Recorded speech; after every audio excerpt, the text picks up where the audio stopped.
Hello fellow old schoolers, and welcome to the second match of the Eel Castle Cup 1.0 with Composition A. And here it is, just for reference. We've just went over the deck in the previous recording, and I'll put down a deck check at some point where we go more in depth with this particular brew. Last match we were fighting against the Enchantress deck, a very spicy brew. And we're keeping the theme here because next opponent is the Tropical Twister, an old nemesis on the channel. And here he is. It's my old childhood friend from another city. Very spicy control deck, blue and green, as we see it here. Just a beautiful deck. And yeah, that Stream of Life with Sylvan Library, pretty spicy combination, just springs out of the deck picture here. So what we see here is a control deck making use of Mazes of Ith and Drop of Honeys to clear out the creatures. Then it has counterspells and power sinks, mana drain to just gain control. At some point it will deploy enough mana to play one of its amnesias, as emptying the other guy's hand, and then play one of its threats. There's like sushis, there's beautiful Mahamoti Djinns and air elementals, and he'll put those down, and with counter backup and with the other guy's hand being emptied, he can finish the game with that. So in essence, it's like playing with two Mind Twists here. He just has to pay more mana for them. But yeah, so his aim is to stay alive in the beginning of the game with all his defenses in place and get enough mana to draw into a Time Twister, thus the name Tropical Twister, get a new hand, and the other guy gets a new hand, then amnesiaing him immediately and crushing him with one of those Djinns or other creatures. He can also just slowly just grind the other guy down, sort of like the deck but without the white, and yeah, at some point cast Amnesia and then kill him. So at this point, I think in the tournaments on this channel I have come out ahead in our games so far, but it's always been pretty close and pretty grindy. So we'll see if we can maintain that trajectory in this matchup, or if there's an upheaval here. Let's see how it plays out.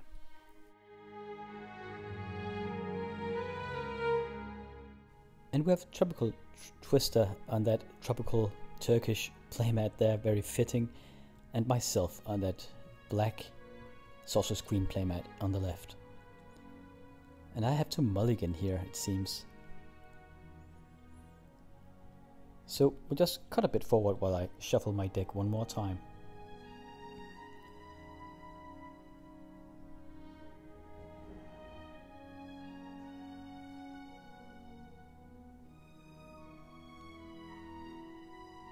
Okay, seems like he's on the play here.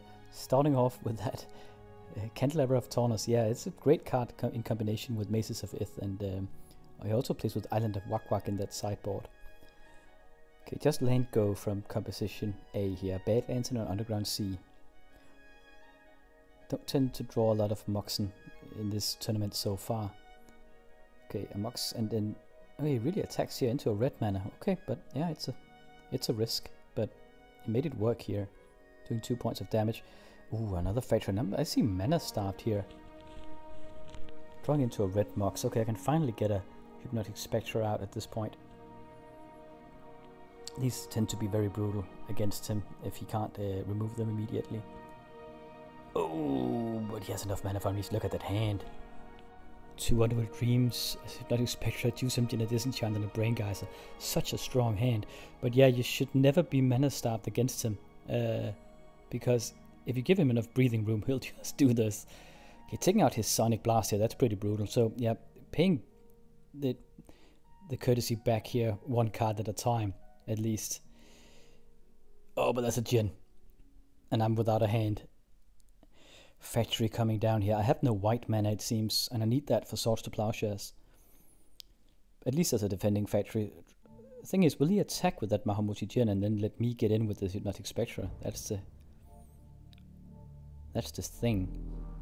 Okay, activating both factories, it seems here. Might go all in. It seems viable though. No, he plays a book instead. Okay, electing to holding back and just accumulate some card advantage here. That's another way to play it, and I suppose that's viable as well. Okay, then he attacks because my factory has Summoning Sickness. I bolt one of the factories, so without a hand again. Sinkholing the other factory. He counters that though. He won't have no factories. Playing a Mace of Ith, so now his defenses are ready. He can actually attack now. Because he can, yeah, just mace my Hypnotic Spectre and have to let it go in. I used the Lightning Bolt here. Okay, Ancestral Recall though. That might put me back into the game here. Seeing an opening and just recuperating a bit of that damage he did with the Amnesia, but no white mana source yet, even with that Ancestral Recall. What I was about to say is that I used the Lightning Bolt on his factory, and the reason I did that is actually because of that Bahamut Djinn 6 in toughness. Otherwise I could have blocked it with the Hypnotic Spectre and then bolted it and hoped that he didn't have a counter spell. But yeah, with 6 in toughness I can't even block and bolt. So it does make a difference having an extra toughness here with the Bahamut Djinn. He's also able to keep my Jusum Djinns back all day because he can block them and kill them and actually survive. So yeah, pretty nice creature here, at least in this situation. I think that Sol Ring is very important for Tropical Twister because he needs so much mana early on, and he has both the Mox and a Sol Ring. Okay, playing a factory, so as I said, no white mana even after an Ancestral and even after another draw. So, okay, here's an Ancestral Recall from him. Just accumulating even more card advantage. Ah, Chaos Orb. Now he comes swinging. Blocking with the Bahamut Djinn. Yeah, I can't even wait for a bolt here. Just want to do it before he Chaos Orbs my Spectre. If I let it in, he'll Chaos Orb it next turn and kill me. So I block. Ah, it's a balance in hand. No white mana though. If I don't know if he has a counter spell, but that's my out. I need a white mana source here. And even if I put down a blocker here, he'll Chaos Orb it. So I'm not really sure what I can do. I need a white mana source for the balance. Oh, but he amnesias me again. It's just, yeah, merciless. And then he comes over. Now I have no out. Draw into Assault. Sorry, he even had a counterspell. Just to add insult to injury here. Tropical Twister really just crushing me. Amnesia player into Bahamut Djinn. Let's go for round number 2. Let's hope we aren't mana starved in this round at least. I had a great hand. Just didn't have enough mana to get it out. But I mean, if he didn't play Amnesia, I had a couple of Spectres and a couple of Jusum Djinns just pouring out of the woodwork here. Okay, now it's his turn to mulligan. So we'll cut forward again while he shuffles through his deck.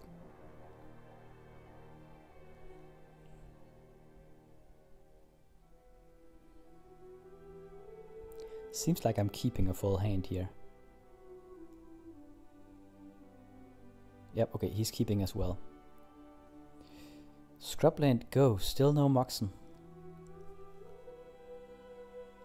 I need to work fast against him because before I know it, oh, he only has the on-color Moxen in his deck, but he tends to draw them, at least in this matchup today. And now he can counter turn 1. And there's a Sol Ring, he already has so much mana. Still only a single land. Hypnotic Spectre coming out, he counters it. And I'm taking 2 points of damage from those City of Brass. Amnesia again. God damn it, as an Ancestral Recall again. And I didn't want to play it because he could counter the first turn, and I knew that he would likely have countermeasures. Okay, sinkholing his factory at least. But I mean, what are you going to do, man? It's like an Amnesia turn 2 here. Okay, getting a Hypnotic Spectre. Pretty reminiscent of the situation last time. Draws into a Mace of Ith here, though. Okay, but I draw into Land Destruction. Okay. Oh, but he Sonic Blasts it. Yeah. He doesn't want me to nick his cards. It's not so much the damage, it's way more the problem with me getting some cards out of his hand.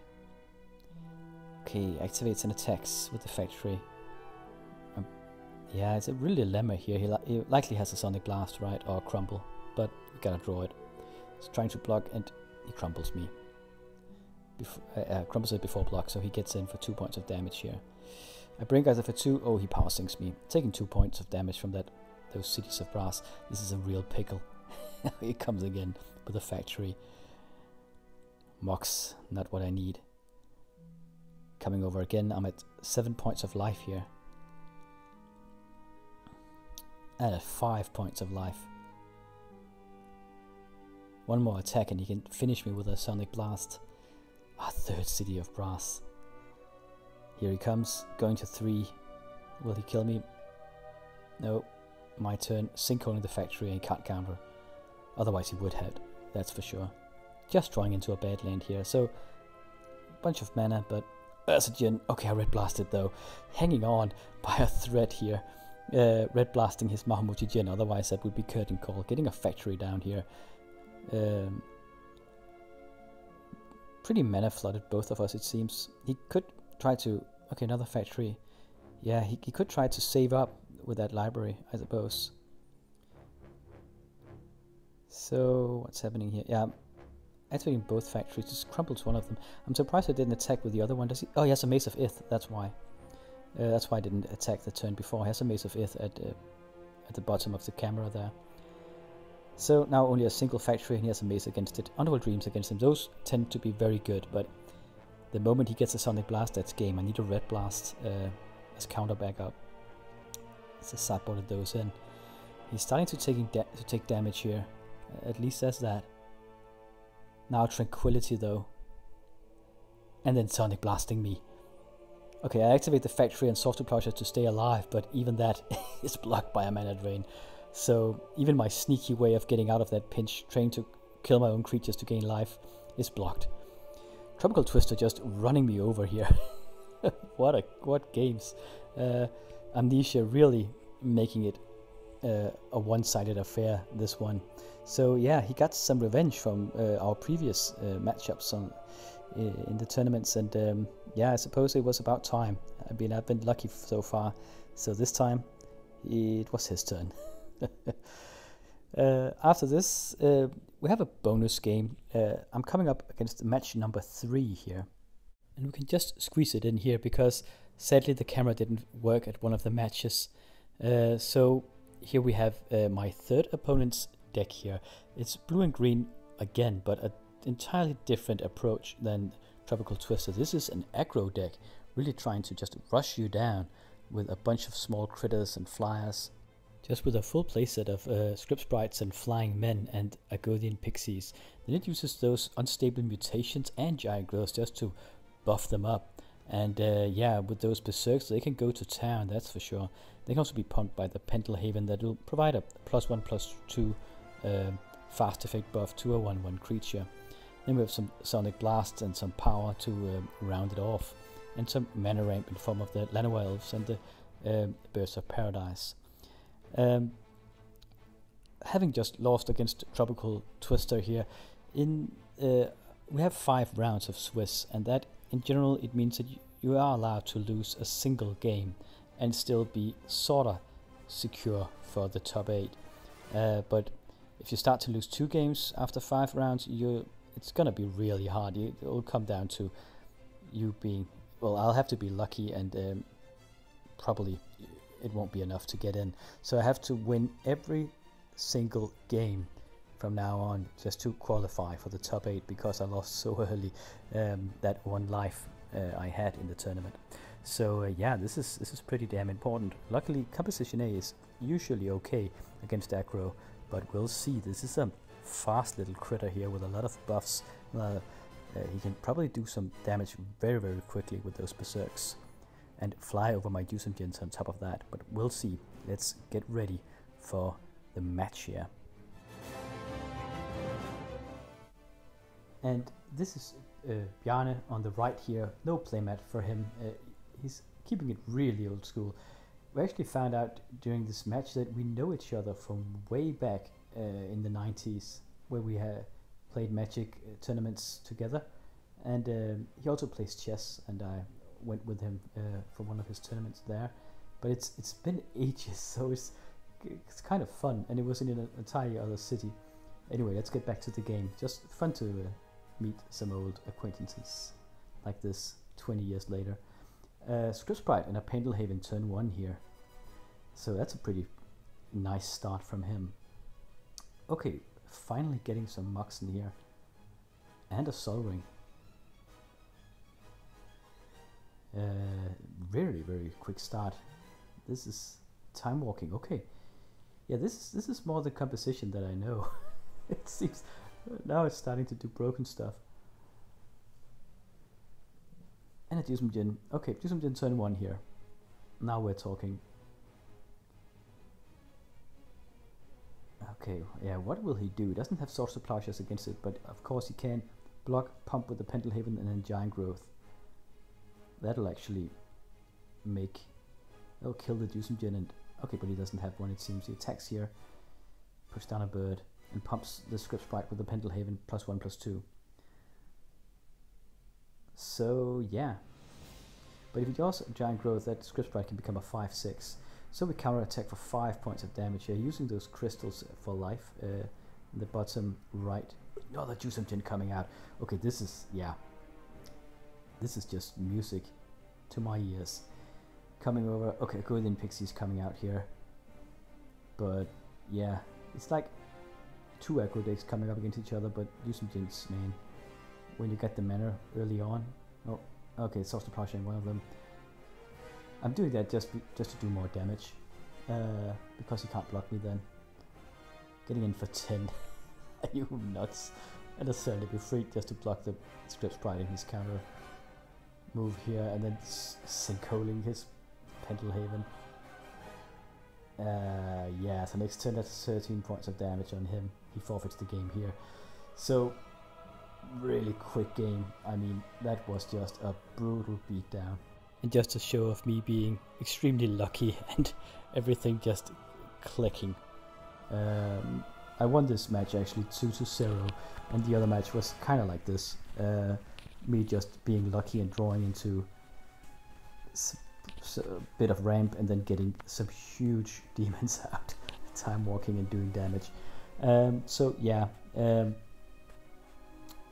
that was pretty fast. I feel kind of bad for Bjarne because yeah, he could have held back here if he had just drawn into some Giant Growths, but this time luck was on the side of Composition A. So we are up 2-1 after 3 matches so far, and as said, we can't lose a single game from now on, otherwise we'll have to follow someone else in the top 8, and that's fine, but obviously I'm trying my best here to qualify. So yeah, let's see what will happen in the next match. I'll catch you in that one.